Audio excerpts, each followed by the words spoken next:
ချက်ရှိတော့ဂျူးမြင့်မာလာလုံနီးလေးပါအရင်ဆုံးချက်ရှိတော့ကိုဂျင်းလေးထည့်ပြီးတော့မိနစ်20လောက်ပြုတ်မယ်နော်ပြီးရင်ဂျူးမြင့်လှော်မယ်ငရုတ်တီအနီ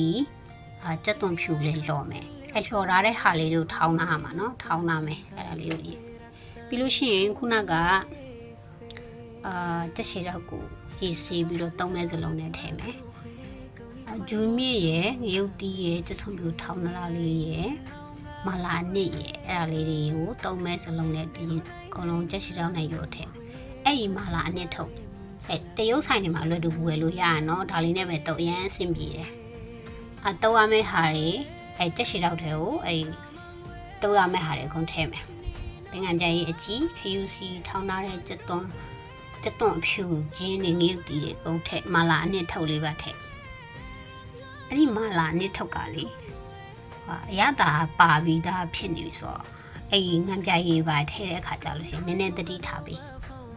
သူအငံတက်လေးပါပြီးသား short ထည့်ပေါ့နော်ငံပြရေးပါ short ထည့်ကိုယ့်ကိုလှုပ်စားသေးလားဆိုင်မှာဝယ်စားစရာမလိုရမ်းမိုက်တယ် share ပဲလွယ်ကူပဲလှုပ်လို့ရသေးလားအဲ့မှာလာနှစ်ထုတ်လေးသုံးလို့လှုပ်တာရမ်းမိုက်တယ်လားတကယ်မိုက်လို့တကယ်နီးလေးပြောပြတာပါရှင်ဆောလို့ကောင်းပါတယ်ရှင်ချက်ရှိတော့မကြိုက်တဲ့သူတွေကတော့ကြော်သွားပေါ့ skip ကျေးဇူးများတင်ပါတယ်